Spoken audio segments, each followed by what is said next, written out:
From the newsroom of the Bryant College Station Eagle, this is the Brazos Sports Prepscast.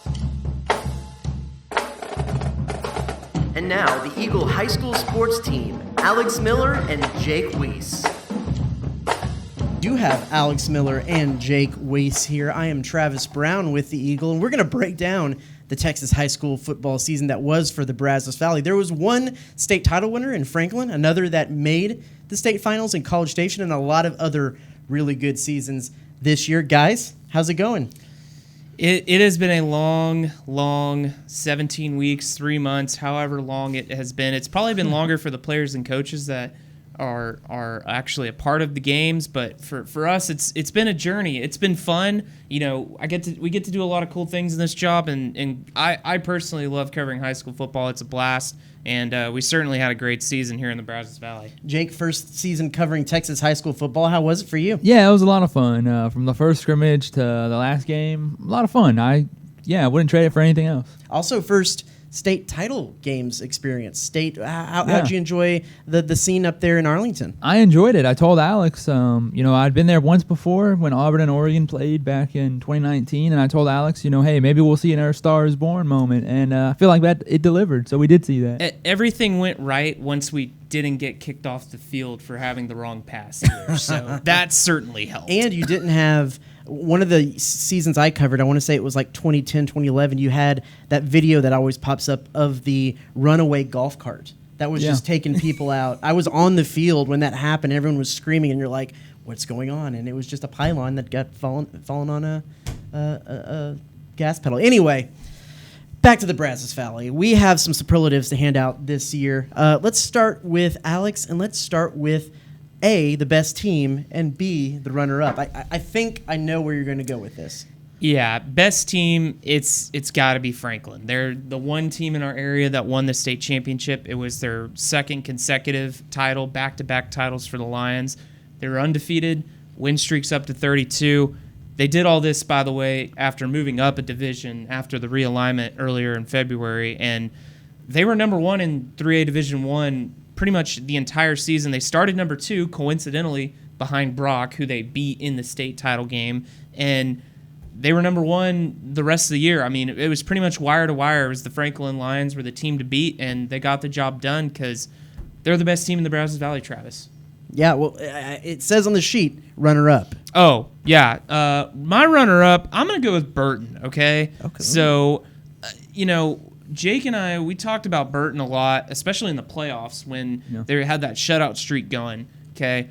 That Red Dead defense, Jake, didn't allow a single point in the first 4 games that they played. They shut out their first 3 opponents, and was it Granger that got 7? It was on what? The kickoff return? Yep. That was on the kickoff return touchdown. So technically not on the defense, still gave up 7 points. Of course they got thumped by Mart in the state semifinals, but those Panthers were really good, man. Coach Hoodie's team, they were really good. Delvin Gant, really good player. Had some other studs on that team. So, pretty successful season for the Panthers. Next year, they can be coming back for Red Dead Redemption. Yes. Yes. Video like game that. jokes. Oh, I like that. Video game jokes. Jake, your best team of the year. Yeah, similar to Alex, Franklin.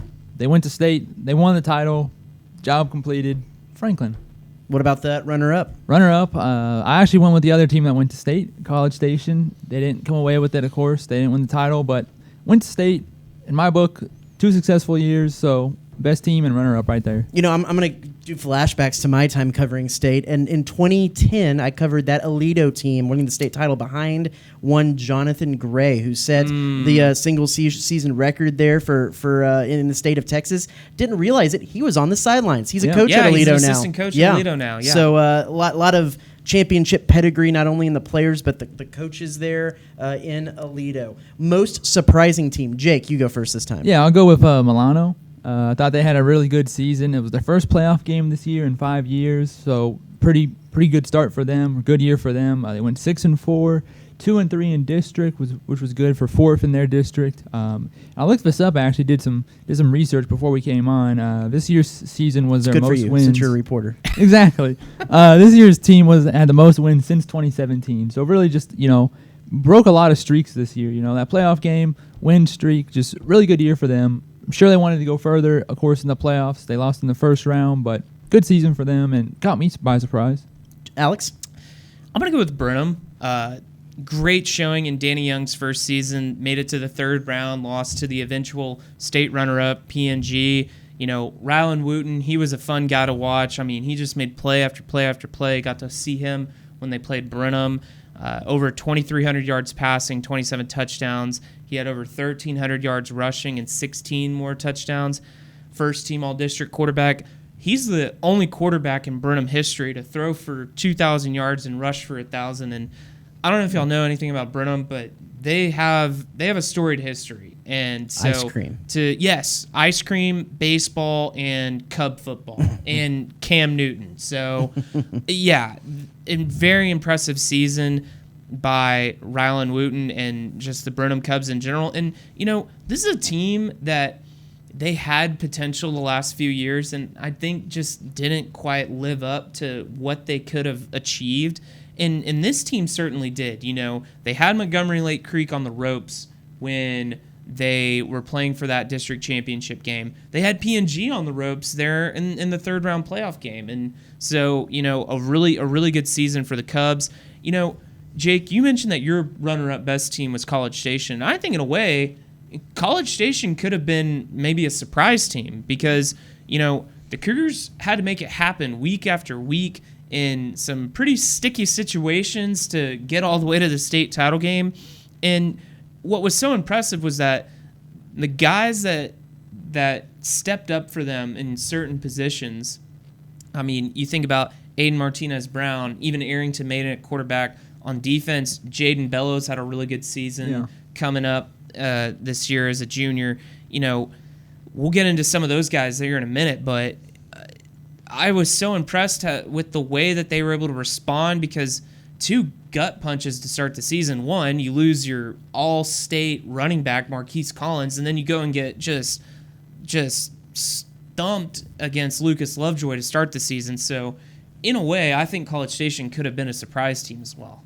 Yeah, let's start with Alex. Best player, and the runner-up. Okay, this might be a little controversial, but I'm going with Jaden Jackson from Franklin, okay? And it's hard to pick from him and Bryson Washington because they're just both so good and their numbers are so, ridiculously close. It's kind of mind-boggling. But when push came to shove, especially in the playoffs, Jaden Jackson was often the guy for the Lions. He was getting the rock, he was making the plays, and he was getting the job done. And so he was named the offensive MVP of the state title game, rushed for over 100 yards, and had the only offensive touchdown for them in that game. Yeah. And then, he led the team on the year with over 2,200 rushing yards, and he had 32 touchdowns. So, I mean, I think he was the best player on the best team for our area this year. Is it that controversial to go with the offensive MVP of the state title game? I mean, I guess maybe not, but I don't know. If Coach Fannon's listening, he might be like, well, Alex, let's have a little discussion now because that guy Bryson Washington's pretty good, and I'm curious if Jake's going to pick him potentially. That's evident in the fact of how they played that state title game. I think the first pass was in the fourth quarter, was it not? It was on a third down. It was on that last drive of the game. They had to get the third down conversion to set up the game-winning field goal. And so running the rock that whole game. Jake, let's hear yours. Yeah, well, Alex didn't give his runner-up, did you? You go first on your player. My best player, a little bit of a recency bias, and I know we just watched him, but I'm going to go with the Lido quarterback, Haas Haney. I know it's a little tough because it's not a player here from the Brazos Valley, but, man, I was really impressed with him in the title game. Didn't really know this going in, but he used to play wide receiver, kind of made the switch over to quarterback. And, man, he did it with his legs and his arm in that title game, and just really impressive performance from him. And his name is Haas. That is very true, actually. That is an all-state name. That guy was really stinking good. Yeah. I mean, College Station had a really good defense, and they had no answers for him. He was that good. Just for the sake of the listeners, do you have a Brazos Valley best player? Yeah, I'll go. So to get back on Coach Fannon's good side, I'll go Bryson Washington. There you go. Because, man, I just really was impressed with him. I covered the first two playoff games of Franklin's by myself, event I covered, the last couple with Alex, and just every time, I know Jaden and him were kind of, the 1-2 punch, but, Bryson to me was just real impressive all year. I mean, there'd be times where I kind of felt like I'd look down at a stat line and go, oh, he's just playing okay, and then you'd be like, oh, he's already got over 100 yards on, 9 carries and 2 touchdowns. You'd be like, oh wow, he's just making it look easy. He might have had the performance of the single game best performance. Okay, you go back to the middle of district play. They're playing on the road against Lorena. This was one of the games of the week in the whole state. Okay, you have defending state champ versus defending state champ, district title implications, and Franklin's on the road. And what does Bryson Washington do? He rushes for 300 yards and 6 touchdowns, and they go and beat Lorena by 2 scores at their own place. So, yeah, I mean, I think it was really hard for me to pick from Bryson Washington and Jaden Jackson because both of them are just so special. And I think if you polled anyone from around the area, I think if anybody picked either of those guys, they would be valid in their opinion. Jake, was Bryson your runner-up? No, actually, Okay. my runner-up is Jaden. Oh. Spoiler there, yeah. I know we already talked about him. So there we go. Yeah. So confused. Hey, I just want to pause real quick. Give me your sheet because if you want to get a visual representation of what's happening, we have the very laid out and logical reasoning here, and we have the beautiful mind of Jake Weiss just kind of all over the place. So. That's kind of the visual representation of what we have going on here. The pen also, by the way, ran out of ink, so I didn't get to finish all my notes, but... I love that. Alex, runner-up. Yeah, my runner-up, I'm going with Paxton Hancock from Centerville. I mean, he was on the cover of our preseason football tab, and he ended his time at Centerville as just an all-time great over there for the Tigers. I mean, over 2,000 rushing yards, 111 tackles. He was the district MVP. They had a tough time against Timpson there in that 3rd round playoff game and came up short. But anytime you watch that kid play, he was so special and so good on both sides of the ball. Just a good dude, and I mean, there's a reason why he won the MVP in that district. To kick myself in the shorts, I did no preparation for this. You just handed me a piece of paper. Yes, and I showed up. I did. So that's. I'm glad on you're me. doing your job, Travis. Alex, most surprising player.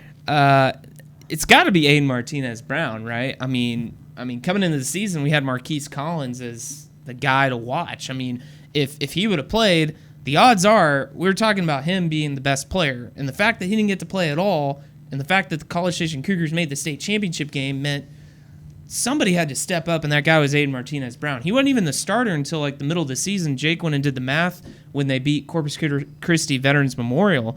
And just the season that he had and, just the way that he grew, you saw in that first game against Lovejoy that, okay, this guy's got potential. If he can learn this offense, he's going to be a good player for the Cougars, and that's exactly what happened. He grew into himself, and he had some really good guys around him. Heck of a coaching effort by Stoney Pryor and his staff to get some of those guys up to speed, and they really peaked at the right time, including Martinez Brown. Jake, most surprising player. Yeah, I went with Aiden as well, but I'll throw, just for the sake of it, I'll throw out another name, too, that I think deserves some love in this category, and that's Tony Hamilton, another College Station Cougar. Played both ways, defensive back, and he'd also played some running back. We didn't really see him run the ball, though, until, Alex, it was pretty late in the year. Yeah, he started running the ball. I want to say the first time he started running it that I can remember was maybe against Consol. Yeah, I was going to say, it was pretty late in the year when they started using him kind of both ways, and, he really did his job on the ground. Him and Aiden and Zach Dang, guys like Zach Dang, they just kind of formed a three-headed monster in that backfield. I know I've talked to Alex about that before, but just really just impressive stuff from Tony. I think maybe before the state title game, or maybe state title game, I kind of did some crunching of the numbers, and I think he had a touchdown. He had a stretch where he had maybe one or more touchdown in every playoff game, or maybe even the Consol game might have been when that streak started. He was just on a really, really high streak in the year. Just real impressive with him. Jake, what was the best game you saw this season? Yeah, best game I saw this season, I went with the regular season option. I went with the College Station Cougars win over Leander Glenn in double overtime. That was the homecoming game. Going into that, I mean, there was a lot of teams here this year I had to learn about, but really didn't know anything about Leander Glenn, so kind of the clash of styles there was real interesting to me. Leander Glenn, kind of similar to Franklin, they just run the ball. College Station, I'd seen them enough at that point. I knew their style, but no, I mean, I didn't expect that game to go into double overtime. A little nervous about the deadline. Was worried if I was going to make our print deadline. But, yeah, just a great game, great atmosphere. It was homecoming, just a real fun game. Alex, you've seen a fair amount of games so far in your career. What was one that stood out this year? Man, I wrote down 4 because I couldn't pick one. He's also not good at making choices. Franklin Brock, what a game to win the state championship on a walk-off field goal. College Station Smithson Valley was kind of an instant classic. Franklin Columbus. I mean, if Franklin doesn't have that drive against Columbus at the end of the game, they don't get a chance to play Brock. And we talk about how, what could have been for Franklin. And so that drive that they had against Columbus to win the game was certainly a huge moment, and what a thrilling finish to that one. And Centerville Mart early in the season. I think I said that earlier in the season on the podcast. That was just a great game between two really good Central Texas teams, and it was just fun too being out there because it's 2A football, but the stands were packed. I mean, you had so many people from each town with maybe 1,000 people in it, and there's probably 2,000 or 3,000 people at the game. So that was a really good one. Mark came out on top 21-20. I think one of the things that makes high school football what it is you have these moments. You have these moments, these stories, these really close up storylines that you can see in games that make it so special. What was the best moment of the season, Jake? Oh yeah, this is an easy one for me. Got to go with Rudder linebacker Trey Samolas, 2 touchdowns against Colleen Chaparral. For him, it was a big game. I know Rudder didn't have too many highs this season. They only won 2 games. I think this was actually the second game they won, second win of their year for them. But for him, it was a big game. He had 2 fumble recoveries and returned them both. I know Colleen Chaparral was in their first year of playing varsity football, so you could kind of make, you might be able to say, well, of course they're going to have some troubles with the snaps, but still, heck of a performance from him. And what made it even more special for me was, talking with him after the game, he was real humble about it. He was trying to just thank as many of his teammates as he could, shout them out. And something I didn't know about until I talked with Coach Izar as well was that, Trace had been benched a few weeks before. I believe in the game, who did they play to start the year? Willis? Yeah, sounds right. Rudder played Willis. Willis was week 1 or week 2, yeah. Yeah, week 2, and he had said, hey, he had a little bit of trouble tackling, so we kind of, we made him more just of a backup, and, he came in anyway and, had those 2 touchdowns, kind of earned his starting job back, and, kind of really cemented that with that performance. So just a real special night for him and just the Rangers in general, and that was a real fun game for me to cover. Alex? Mine's got to be Harrison Robinson stuffing Smithson Valley on 4th and goal, the last play of the game. What a sequence of events that led up to that play. And if you talk about who College Station's best players on defense are, the list will probably start with Harrison Robinson. And so it was pretty evident that Smithson Valley was going to give it to their big tailback safety who was carrying most of those pivotal carries. And they just met head up at the 1-yard line and Robinson won. And to see the whole sideline just tear onto the field, and you feel for the Smithson Valley players. Even their coach just inconsolable. So close to winning, and you talk about a game of inches that came down to 1 yard, and fortunately for the Cougars, they were the ones that made the play. I'm going to jump in here and have a little fun with this one because I have. First off, that Franklin field goal to win state. Oh, yeah. In so many of the lower level, the non-5A, 6A, you can have teams sometimes that they're going to go for 2 and they're going to pooch kick it every time because they just don't have a kicker. Well, think about Franklin. They lost 2 years ago when they missed the extra point against Canadian. Exactly. So you got to give kickers love, especially in the high school game, especially when you get that game-winning field goal, because game-winning field goals aren't as much a part of the high school game as it is the college and, of course, the NFL game. Also, got to give a little love. I know Tim Buchanan up at Aledo has won plenty of state championships, but you get Claude Mathis at DeSoto and Reginald Samples at Duncanville, who both get their first state title. Long, pretty legendary careers, especially Reginald Sample to get there, and then South Oak Cliff goes back to back, winning state title games there. A lot of good stuff's happening, especially Reginald Sample, longtime coach at Skyline, was really close when his son was the quarterback, who has been a coach with the LA Rams. Now he's going to go to Arizona State and was one of the hottest assistant coaches out there right now. But they were so close those years. It was back with. They had to go heads up against South Lake Carroll and Kyler Murray and Allen in that time frame, and so good to see him get his state title win. Southside was the realest this weekend at the state football championships, Travis. Certainly was. All right, so let's look to the future to close this one out. Alex, what's the team you have your eye on heading into next season? I'm going to go with A&M Consolidated. One, I'm really curious to see who they're going to hire because you hear things here and there. There's some good coaches out there that are interested in this job, and it is a good job. And I'm really curious to see who they end up hiring to come in. Looking ahead to next year, Consol's got great skill talent. I mean, think about Will Hargett at quarterback. You bring back Trey Taylor and Keyshawn Thomas at running back. They've got Peyton Bjork at wide receiver. They lose Wesley Watson. That's a big loss. He was the offensive MVP for that district this year.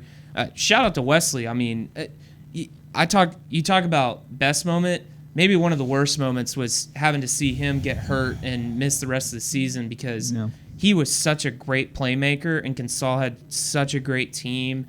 And, they get in a shootout with a team like Fulshire, weren't able to keep pace with them.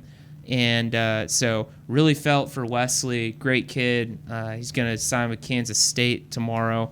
But, I'm really curious to see what happens with the Tigers. And, it's really early, and I know this season just ended. But already looking ahead, whoever comes in, they're going to have to do a really good job building up both sides of the line. That offensive line had a lot of seniors. That defensive line was straight seniors, and that defensive line that Consol had was really stinking good. And so that's going to be a question that we look at. But I'm really curious to see what Consol does because there's a lot of potential there with the Tigers. Jake? Well, this is kind of a cop-out answer, but I don't know. I'm just excited to see what everyone does. But no, that is true though. But there are three teams that I kind of had circled, and I'm glad you hit all those points on Consol because that was when my pen ran out of ink there when I was trying to write that down. So, but no, my three are for me. First team that I thought of actually was Brazos Christian. They made the Final Four this year. A real impressive run for them, and first-year head coach Corey Washington. Absolutely. I know they lose a couple guys. You lose Ryan Burton. He was a big playmaker. Tyler Prince. But, besides those two, really, that was a young team. So I'm kind of curious to see kind of where they go. Bring their quarterback back. Yeah, they bring Jackson Caffey back. It's just real interesting to me to see kind of where they go after they lose those two guys. But, hey, coming off the Final Four.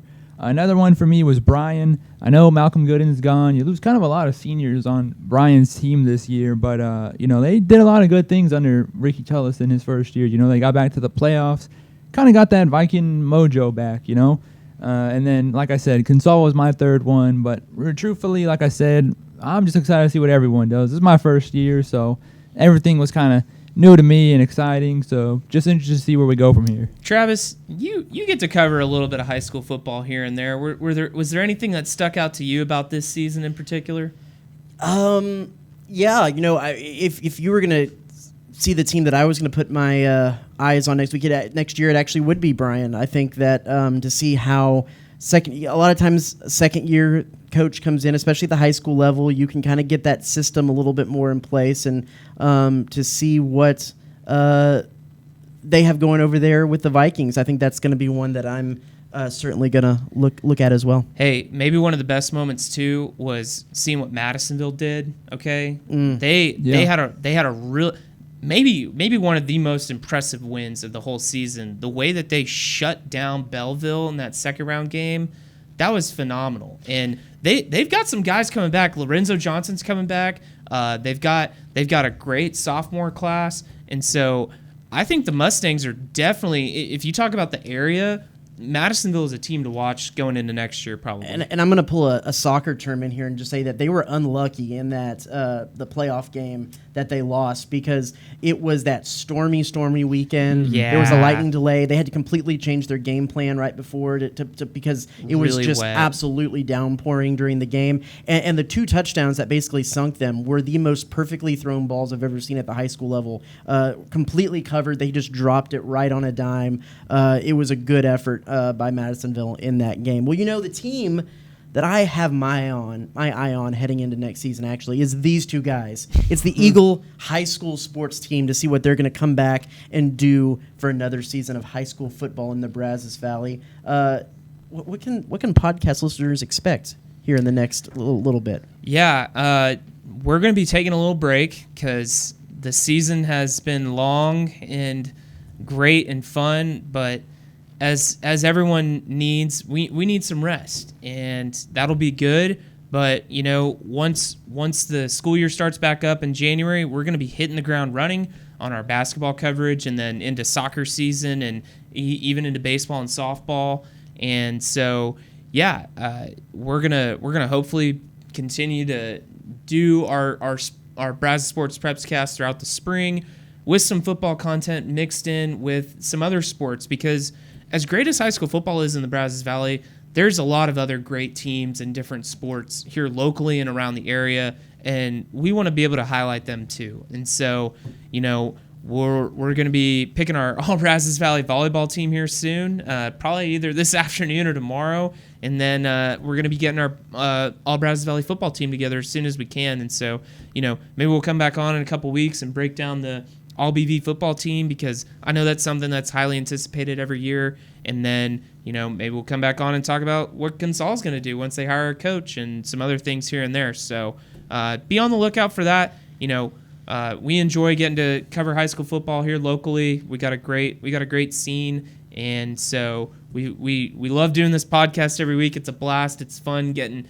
coaches and other media personalities and even some players on the show. So thanks for tuning in. I mean, we do this for you guys. So, if you have anything you want us to talk about or have any comments or suggestions, please feel free to email us at robert.sesson@theeagle.com. So it's a great podcast. It's a must-listen to podcast if you're a high school sports fan here in the Brazos Valley. The Eagle rolls on with basketball coverage, rolling into soccer, like you said, and then we'll hit baseball and softball. So be sure to check theeagle.com, pick up a subscription of the Eagle to read about that as we go on, and keep an eye out for the next edition of the Brazos Sports Prepcast. For Jake Weiss and Alex Miller, I'm Travis Brown, and we'll talk to you again soon.